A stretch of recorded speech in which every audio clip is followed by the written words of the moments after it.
Olá, sou a professora Maria Ângela Costa Mota e vamos discutir a disciplina Educação Inclusiva e Diversidade. Nessa disciplina teremos duas videoaulas apenas, né? E esta é a primeira na qual estamos iniciando hoje.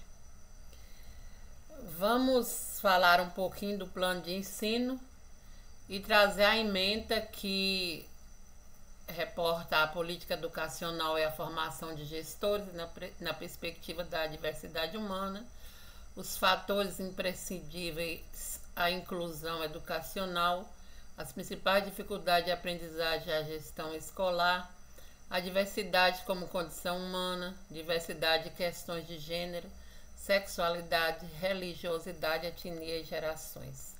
Como objetivo geral, nós temos objetivos gerais e específicos, é instrumentalizar o pós-graduando com conhecimentos práticos pedagógicos essenciais para a educação especial e diversidade.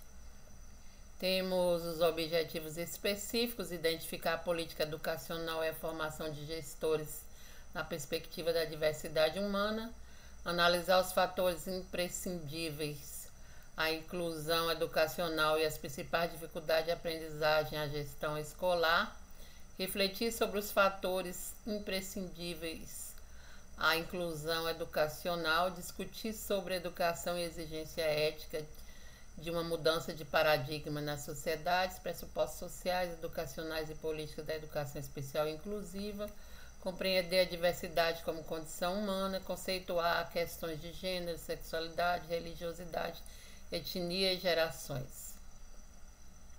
Sobre a educação inclusiva e diversidade, temos alguns aspectos que são primordiais.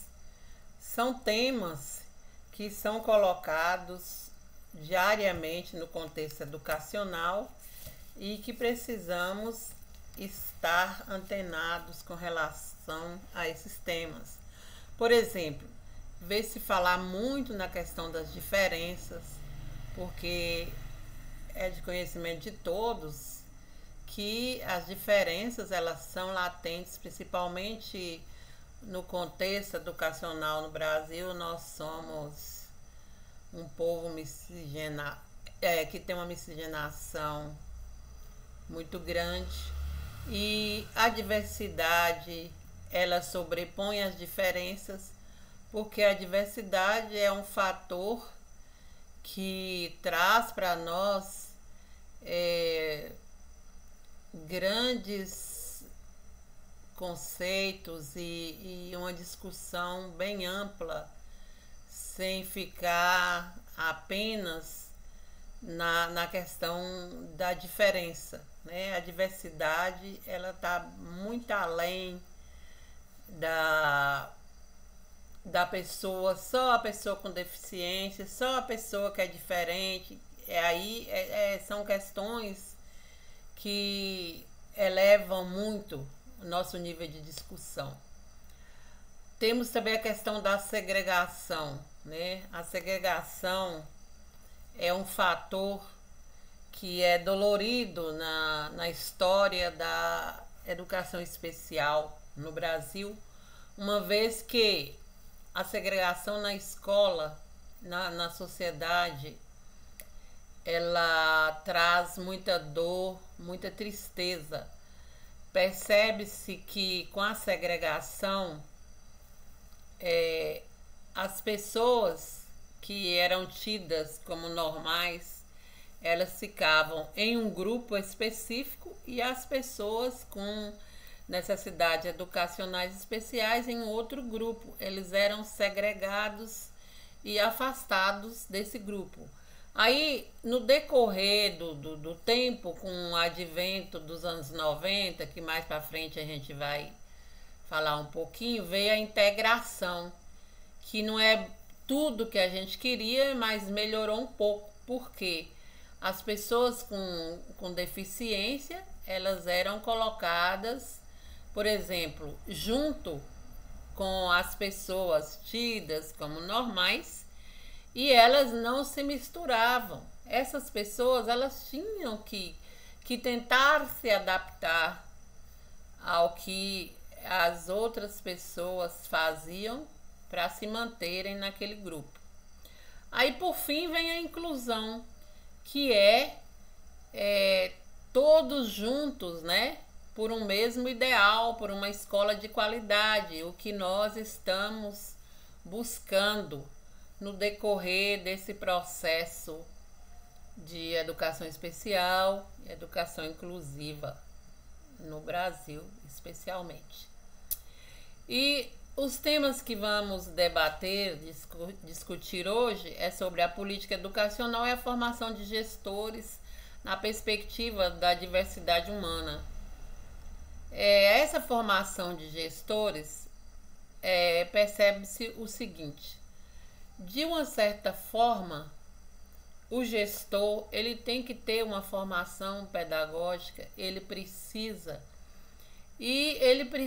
estar inteirado da diversidade humana para que aquela comunidade na qual, né, a comunidade escolar que eles está gerindo possa ter o processo de ensino e aprendizagem bem mais significativo. E vamos falar também dos fatores imprescindíveis à inclusão educacional e as principais dificuldades de aprendizagem e a gestão escolar.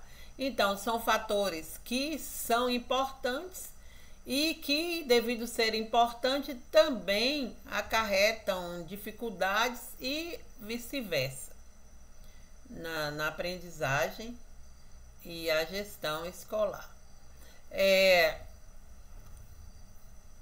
Eu vou iniciar com Fernando Pessoa, que diz que o mais é nada. Fernando Pessoa coloca aqui: navegue, descubra tesouros, mas não os tire do fundo do mar. O lugar deles é lá. Navegue, descubra tesouros, mas não os tire do fundo do mar. O lugar deles é lá. Admire a lua, sonhe com ela, mas não queira trazê-la para a terra.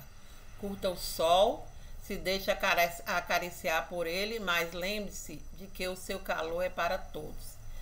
Então, mais adiante, ele reporta que sonhe com as estrelas, apenas sonhe. Elas só podem brilhar no céu. Não tente deter o vento, ele precisa correr para toda parte. Ele tem pressa de chegar, sabe-se lá onde. Admire a lua, sonhe com ela, mas não queira trazê-la para a terra. Curta o sol, se deixa acariciar por ele, mas lembre-se de que o seu calor é para todos. Sonhe com as estrelas, apenas sonhe. Elas só podem brilhar no céu. Não tente deter o vento, ele precisa correr por toda parte. Ele tem pressa de chegar, sabe-se lá onde. Então, fazendo uma analogia a Fernando Pessoa, vamos dizer que ao admirar a lua, ao sonhar com a lua, nós não podemos trazê-la para a terra, porque ela tem o espaço próprio, é lá que ela brilha, né? É lá no espaço sideral e tal. Então, a pessoa que compõe esse grupo de diversidade, que tem deficiência, nós não vamos mudar a pessoa. A gente não pode ser ingênuo a ponto de achar que você vai mudar a estrutura, não, você vai se adequar para receber essa pessoa, né? Essa pessoa, ela precisa de uma rede de apoio, mas ela tem sua forma de ser, de agir, de pensar.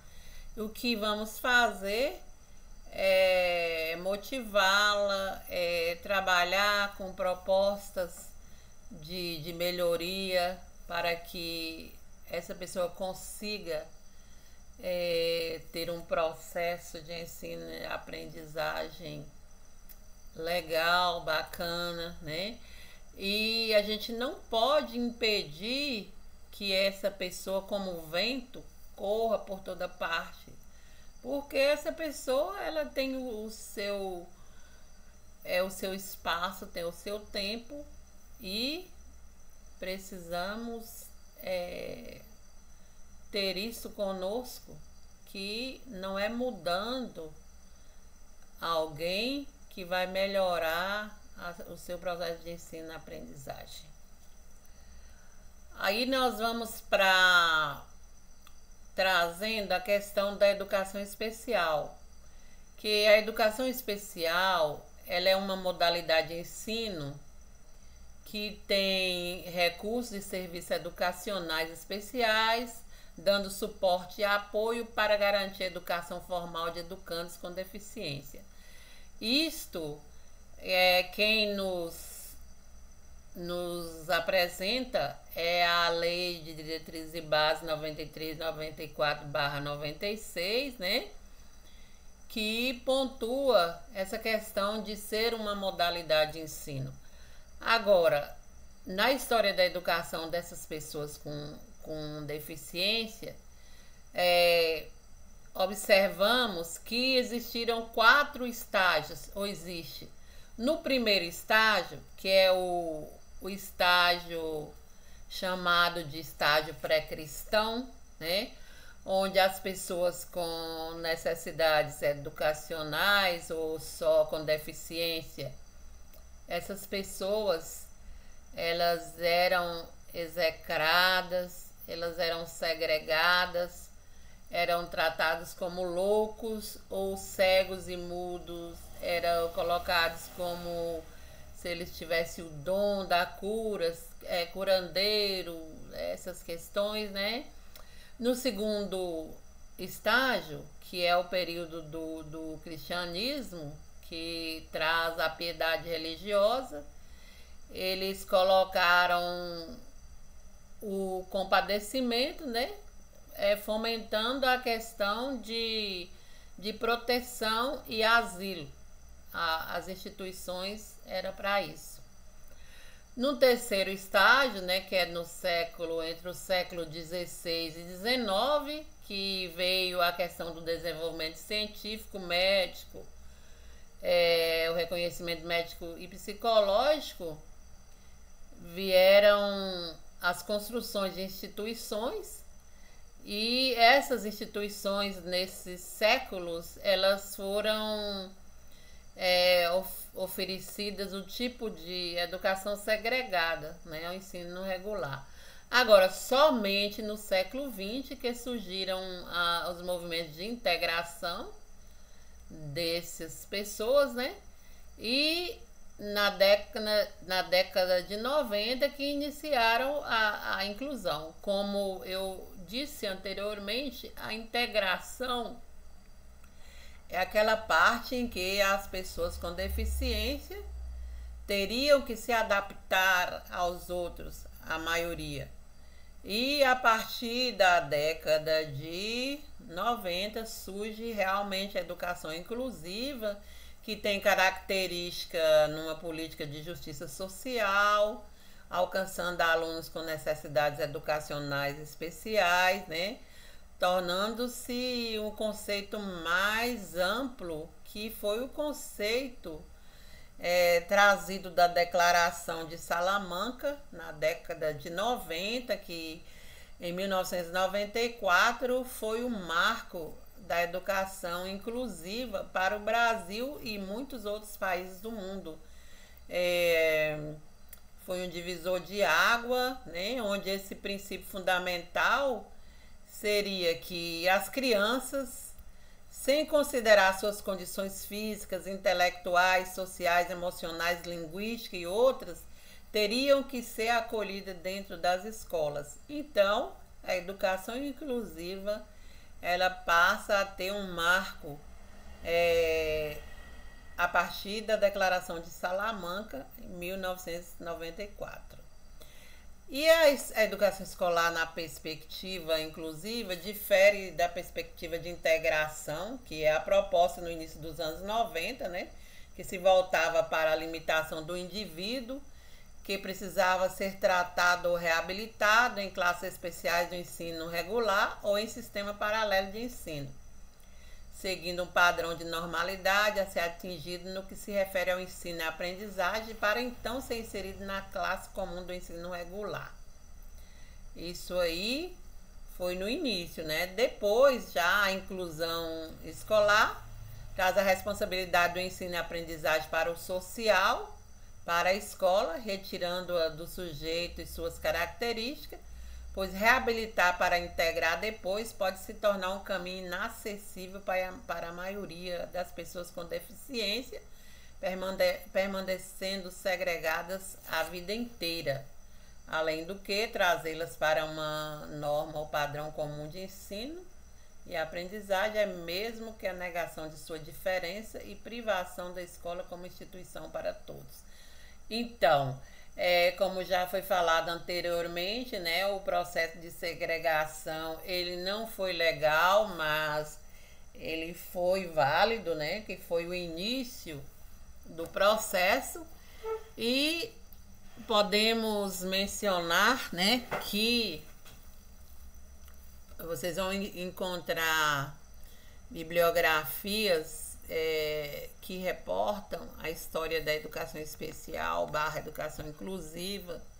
São vários autores que trabalham nessa perspectiva e poderão observar, tem vários longa-metragens que traz essa questão. Eu indico o Oitavo Dia, que aborda a questão de um jovem com síndrome de Down, mas ele era atendido nesse sistema de segregação, sabe? E esses longas, eles são bons porque eles trazem uma certa base, né, e fomenta o incentivo, né, para novos conhecimentos acerca do tema. Para favorecer a educação de todos os alunos, a inclusão escolar precisa ter como base, né?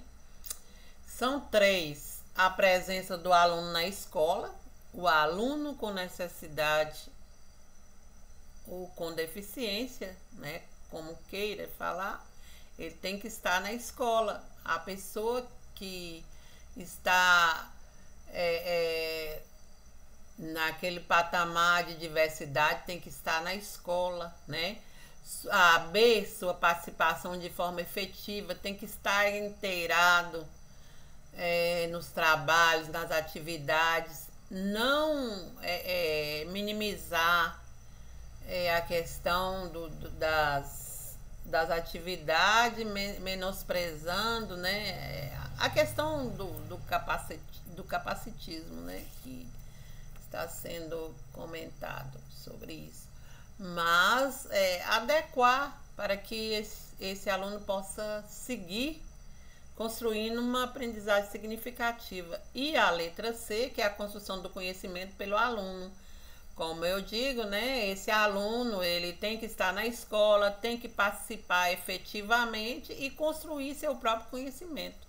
Para que esses 3 requisitos se efetivam, a atuação da educação especial e inclusão se complementam, sendo a educação especial um leque de saberes teóricos e práticos que são indispensáveis para o favorecimento do processo de ensino e aprendizagem de todos os alunos.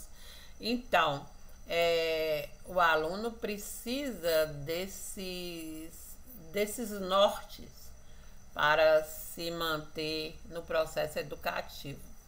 Aqui a gente apresenta que são 2 imagens, né? Não vamos comentar a imagem em si, mas vamos comentar o que a imagem nos mostra, né? Igualdade, São 3 caixotes com 3 crianças, uma criança mais alta, uma criança mediana e uma criança cadeirante. Essa é a questão da igualdade. E no outro, a questão da equidade, né? Os direitos, a questão de termos direitos iguais, né? A criança mais alta está em pé, a criança mediana em cima de um caixote, a criança cadeirante sobre 2 caixotes. Então, essa que é a equidade, é a questão de se ter a igualdade de direitos, né? A questão de igualdade de direitos, né? Agora vamos falar um pouco do gestor escolar, né? Com relação à educação inclusiva. O gestor escolar refere-se a uma equipe de gestão composta pelo diretor, coordenador, supervisor e orientador, né? Essa é uma equipe que tem como foco na escola o processo de ensino-aprendizagem, né? O diretor que nós falamos porque ele é o líder dessa equipe. E não se concebe mais aquele diretor que fica lá entre 4 paredes e um telhado atrás de uma escrivania, só assinando papéis. Na parte do administrativo, o diretor eles tem que estar lado a lado com o processo de ensino e aprendizagem, né? Porque a função da gestão é pré-requisito para se viabilizar, né? E a escola andar. Porque se esse gestor escolar não tiver a par das decisões, das atividades, né? Não vai haver nenhum tipo de produtividade. A gestão escolar é a primeira na escola que precisa se conscientizar da importância de atuar na organização da escola, a perspectiva inclusiva e assim torne a base para todo desenvolvimento pedagógico e princípio a elaboração da proposta pedagógica. Então, toda escola tem uma proposta pedagógica e essa proposta pedagógica tem que estar centrada na perspectiva da educação inclusiva, né? E essa prática remete ao exercício da gestão escolar mais coerente, que deixa espaço dos gabinetes, como já falei, e busca realmente o chão da sala de aula, né? Está participando ativamente do pedagógico. Montan, 2013, afirma a necessidade de ter a reorganização escolar do PPP, né? Que é o projeto pedagógico da escola, para se conseguir efetivar a inclusão, pois é dele que se desencadeia diversas ações ali previstas e definidas, tais como currículo, formação de turmas, prática de ensino e de avaliação, né? Então, o PPP existe na escola como se fosse a espinha dorsal da escola. Lá no PPP tem todas as deliberações que existem na escola. E esse processo ele é viabilizado de 2 em 2 anos. Se a escola não tem, ela vai construir juntamente com representantes de alunos, pais, a gestão, né? A comunidade em geral, que é todo mundo, né? E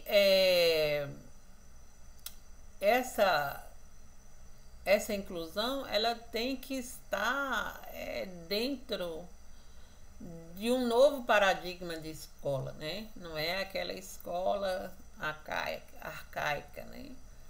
E o desenvolvimento de uma escola com perspectiva de inclusão, né, em atendimento aos alunos público-alvo da educação especial, ele prevê a organização de recursos para o AEE, que é atendimento educacional especializado, sendo as salas de recursos, a matrícula do aluno, os equipamentos necessários, professor de atuação. E similarmente, o PPP que se organiza a articulação do trabalho dos professores do AEE e do ensino comum, bem como ações de acompanhamento de produção e aquisição de materiais didáticos especializados, previsão de outros tipos de recursos, equipamentos de suporte que forem necessários ao trabalho do professor do AEE. Então, Tem algum tempo que já estou afastada da educação básica, mas já vivenciei sala de recurso onde o professor de AEE era um mero, vamos dizer assim, reforçador de conteúdo, professor de reforço de alfabetização, de matemática, e isso não se concebe. O professor de AEE é aquele professor que vai trabalhar com a estimulação dos alunos. E o gestor, ele precisa estar atento a esse tipo de atendimento, né? Na pessoa do diretor, do supervisor, do orientador educacional, todos juntos trabalhar para que esses equívocos não aconteçam. E a inclusão escolar através da gestão e disponibilização de meios, recursos para a educação dos alunos com a EE, é construir uma escola preparada para atender a todos sem discriminação. Sendo assim, a gestão escolar precisa ter um olhar atento para a acessibilidade, prevendo recursos para adequação do espaço físico da escola, aberta e acessível a todos os alunos que ali adentrarem, né? A inclusão é isso, né? E a gestão, ela tem que estar ali de mãos dadas, né? A todo momento. Sobre a perspectiva da escola inclusiva, aberta a todos, começa em primeiro lugar com a gestão, que se torna uma liderança na organização do trabalho pedagógico dos que atuam na escola, como diz Luke 2009, né? A condição da educação praticada na escola depende do cotidiano vivido na escola, daquilo que é realmente vivido e feito no dia a dia, que é uma tradução do ideal e liderança dos gestores. E para a escola ser inclusiva, seus gestores precisam valorizar e praticar atitudes inclusivas. O comprometimento da equipe da gestão com atenção às crianças contribui para a disseminação de um clima favorável em relação ao acolhimento dos alunos. A gestão escolar precisa estar aberta permanentemente à reflexão com toda a escola sobre a diversidade como bem humano e valor pedagógico. Então, como eu falei anteriormente, né, a diversidade, ela está posta em nossas vidas desde os primórdios, né, da humanidade.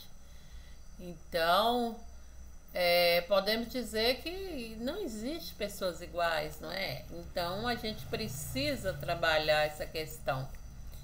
E a escola, para ela estar aberta a todos os alunos, é necessário que, em primeiro lugar, a gestão apoie tudo isso e os professores estejam caminhando, né, de mãos dadas com essa gestão. Se o objetivo da escola é educar para a convivência e o respeito à diversidade, há que se educar na diversidade.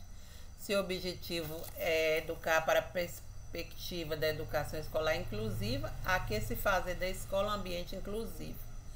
Essas são questões às quais o processo de ensino e aprendizagem corre pela vivência, se educa não pela diversidade e inclusão, mas sim na diversidade e na inclusão. Então é uma diferença muito grande. A educação não é para inclusão, para a diversidade, é na diversidade, na inclusão, no processo. Organizar e exercitar uma escola na perspectiva inclusiva está longe de ser tarefa fácil, cômoda ou simples, pois coloca em choque antigos valores já estabelecidos em meio ao contexto escolar, que pode ser chamado de cultura escolar, e ainda traz à luz falhas que expõem as limitações da escola. Com certeza, né? A escola, de uma maneira geral, somos nós, e nós somos seres humanos falhos. E essas limitações, elas são trazidas à luz e precisamos trabalhar para que elas não continuem se efetivando durante o processo educativo. Mas só a partir desse olhar e de mudanças propostas e exercitadas é que transformações organizacionais e educacionais acontecerão, propondo a construção de novos valores e uma nova cultura escolar inclusiva e diversificada, certo? A lei 93/94/96, né, que é a Lei de Diretrizes e Bases da Educação Nacional, ela menciona lá no artigo 64 que a formação para os profissionais da educação em foco em administração, planejamento, inspeção, supervisão e orientação educacional da educação básica deve ocorrer no curso de graduação em pedagogia ou em nível de pós-graduação. Esse artigo 64 ele fala também, né, a formação desses profissionais para a administração, planejamento, inspeção, supervisão e orientação educacional para a educação básica, que está também a critério da instituição de ensino, garantida nessa formação a base comum nacional. Então, resumindo, a pessoa, para ser gestor, ele precisa do curso de pedagogia, né? Mas você pode observar que tem gestor que não é pedagogo. Mas como assim? Ele pode fazer um curso de pós-graduação na área, né? De gestão. E outra questão é que às vezes as pessoas questionam muito no curso de pedagogia com relação às habilitações, né? Mas nesse sentido a gente observa bastante o edital que a pessoa vai concorrer à vaga ou cargo, porque se o edital fala que a pessoa tem que ter a licenciatura em pedagogia, você tem que ter. Se ele fala que você pode ter a pós-graduação lato sensu, na especialização, então é outra forma, porque a Lei de Diretrizes e Bases dá essa flexibilização para a formação do gestor. E o papel do gestor escolar frente à escola inclusiva é de suma relevância e requer conscientização. A aprendizagem de todos os alunos depende da atuação do gestor escolar, e para se efetivar a escola na perspectiva inclusiva é preciso promover mudanças que passam pelo projeto pedagógico, que, encabeçado pela equipe gestora, virá legitimizar e organizar práticas pedagógicas inclusivas. É também papel da gestão escolar efetivar a inclusão escolar por meio da gestão, disponibilização de meios e recursos para a educação de todos os alunos, bem como daqueles com deficiência, prever recursos necessários de forma antecipada para que a escola esteja preparada para atender a todos. Então, a gente vem falando sobre o papel da gestão, né?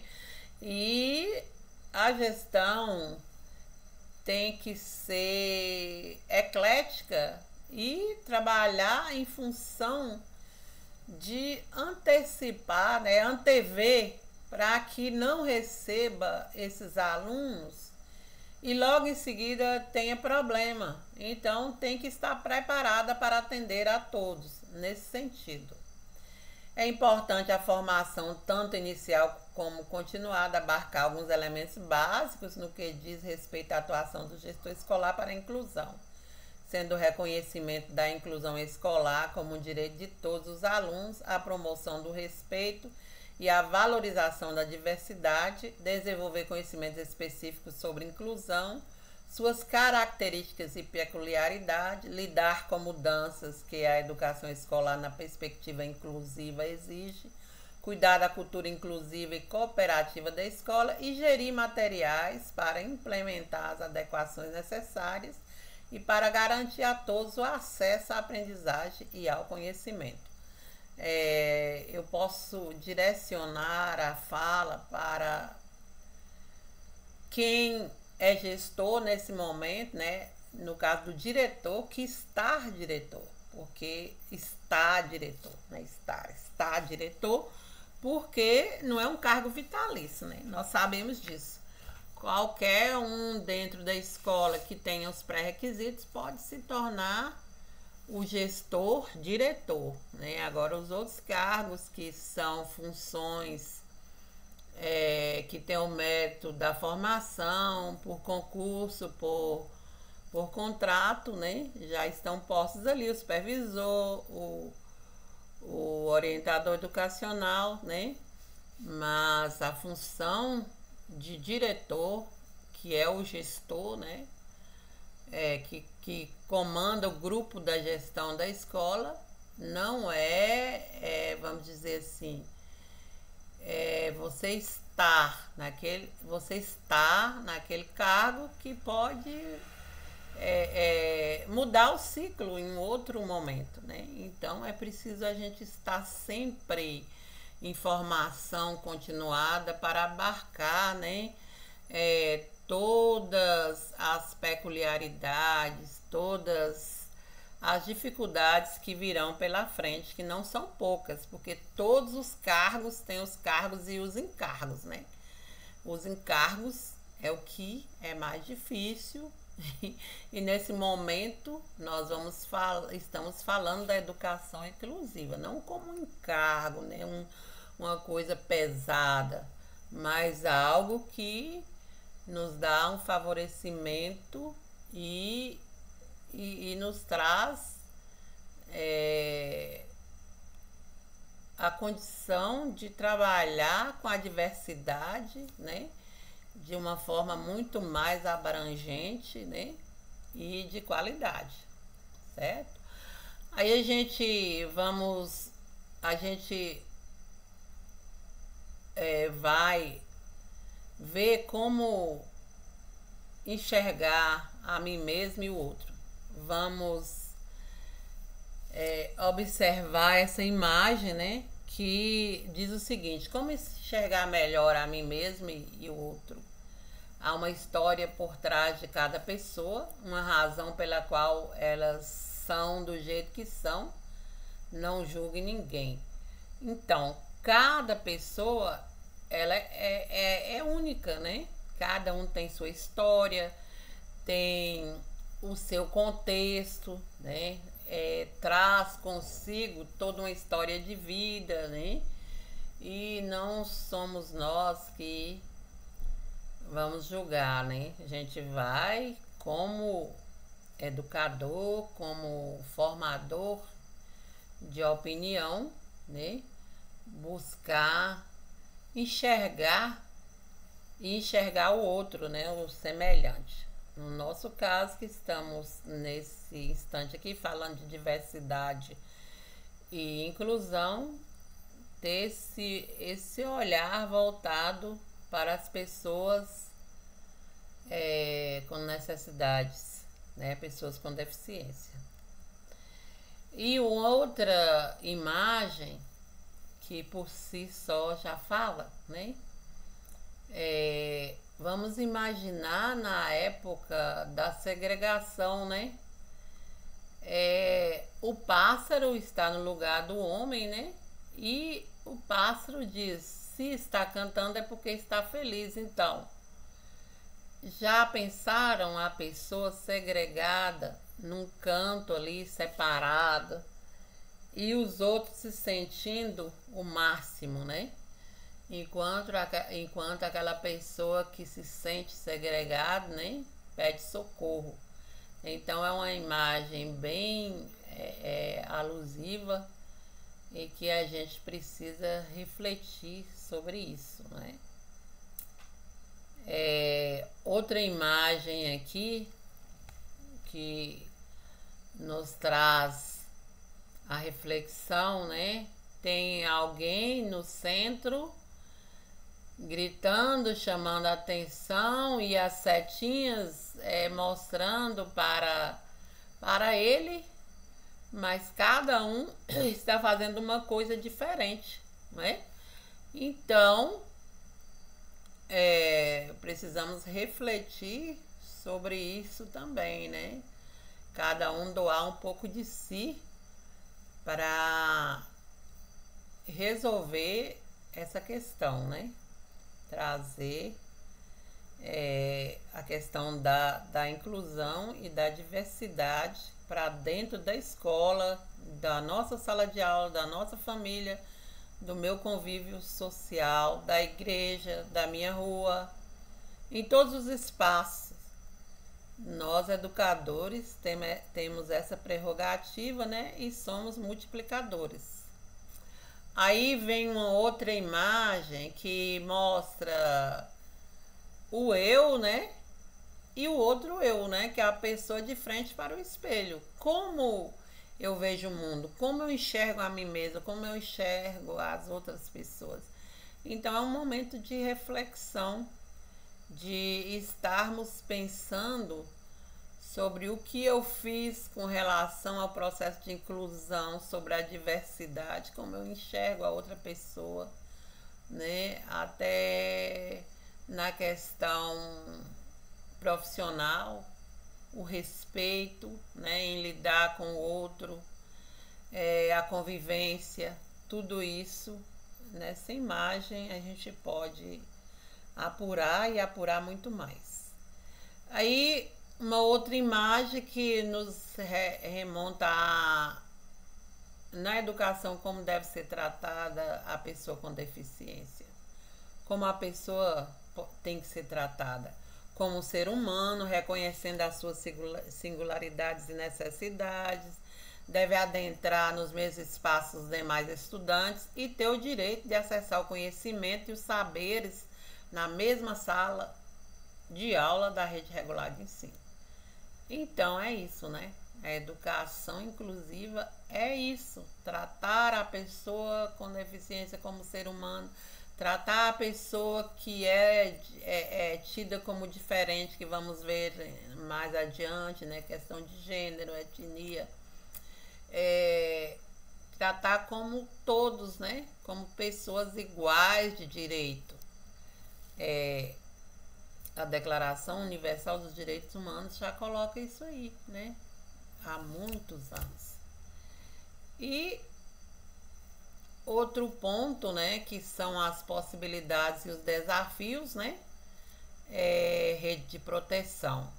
Conhecimento do aluno em sua totalidade, é necessário que conheçamos o nosso aluno, né? Qual que é o CID, né? Importante, quais as suas maiores dificuldades, qual as suas habilidades, né? Não devemos olhar ninguém com julgamento, vendo como incapacitado para assimilar conhecimentos. Deve sempre compreender quais são as dificuldades, que tipo de soluções funcionam melhor dentro do seu contexto, como dar instrumento para que ele seja capaz de desenvolver autonomia no dia a dia, seja na vida escolar ou pessoal. A questão da formação dos profissionais, a equipe gestora precisa ter um plano de ação junto a todos os envolvidos dentro do seu campo de atuação específico, né? Todos devem ter ciência de como podem contribuir para a inclusão, aprender a forma de lidar com cada estudante, reconhecendo as suas especificidades e necessidades, observando as diferenças, investir na formação docente, buscando uma postura mais assertiva com a aprendizagem desses estudantes. Então, muito importante a formação, né? A formação inicial e a formação continuada.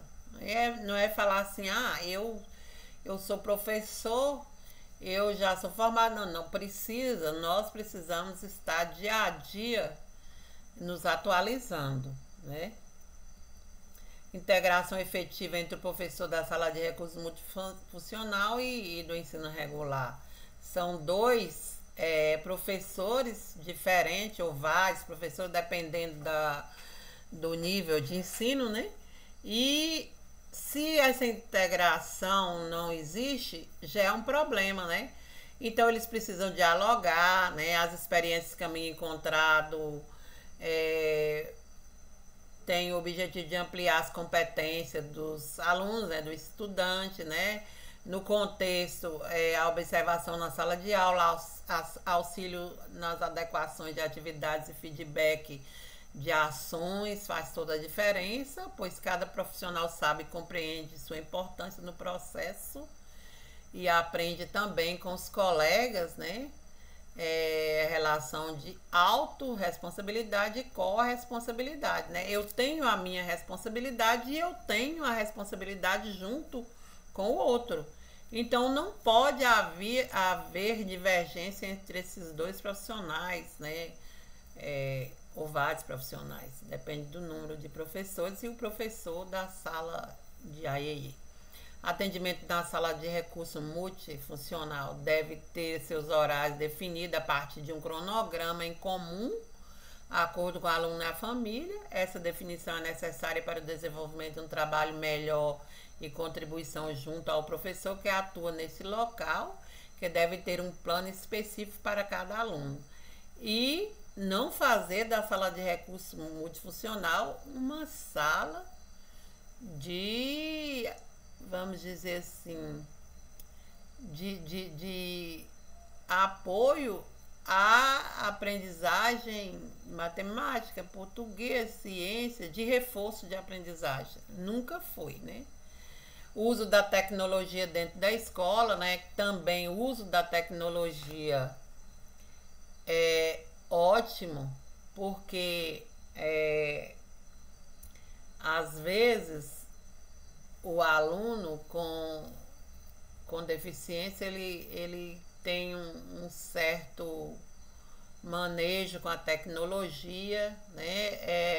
Essa tecnologia pode desenvolver as potencialidades, né?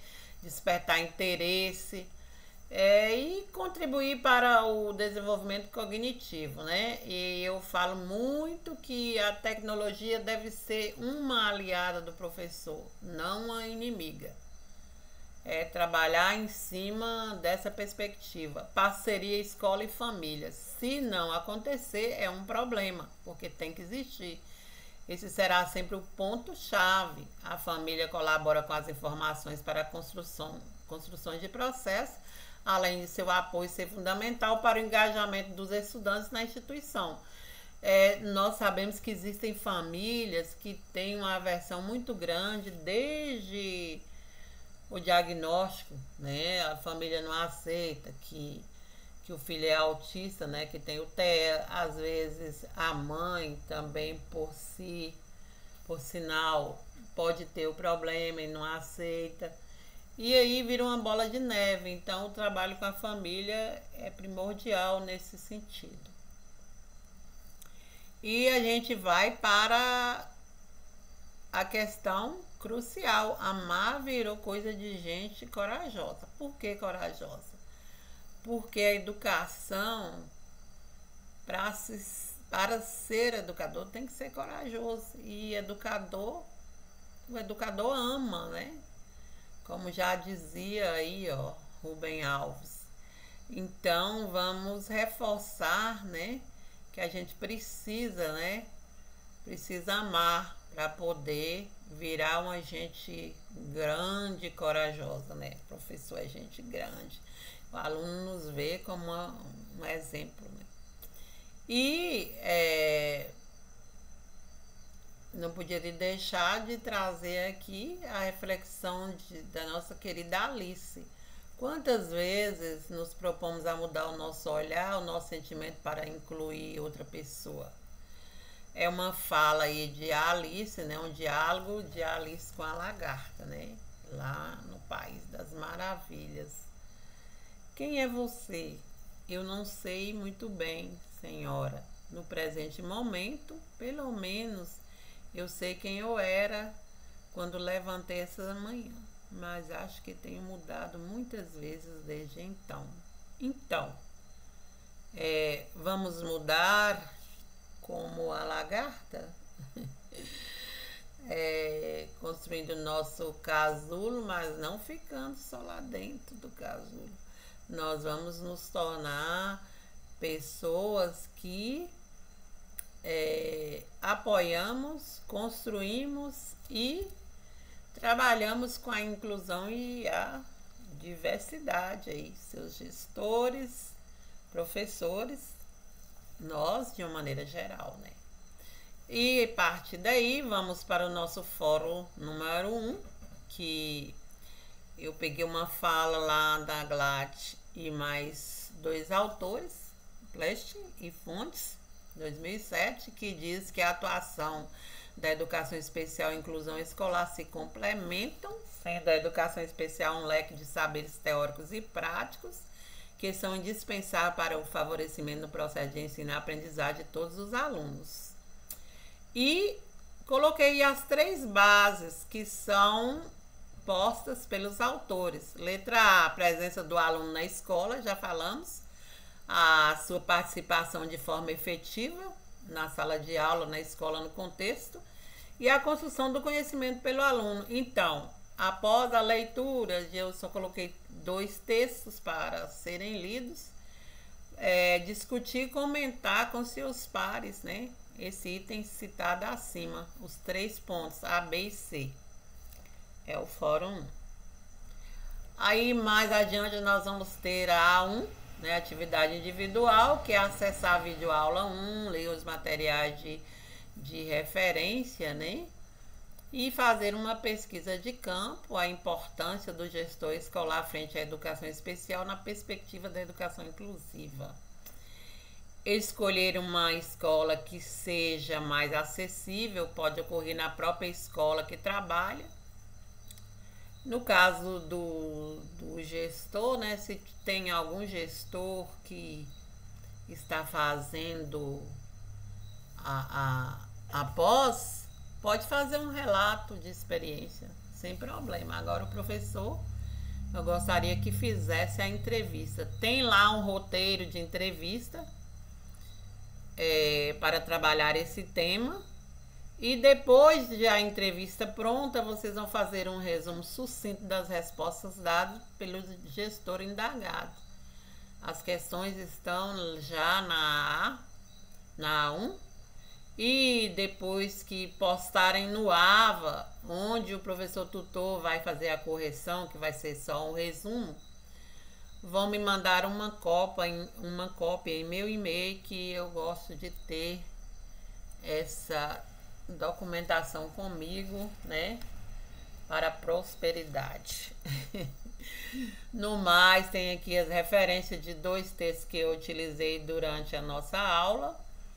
E até a próxima aula, né, a segunda e última videoaula nossa. Muito obrigada e tenham bons estudos.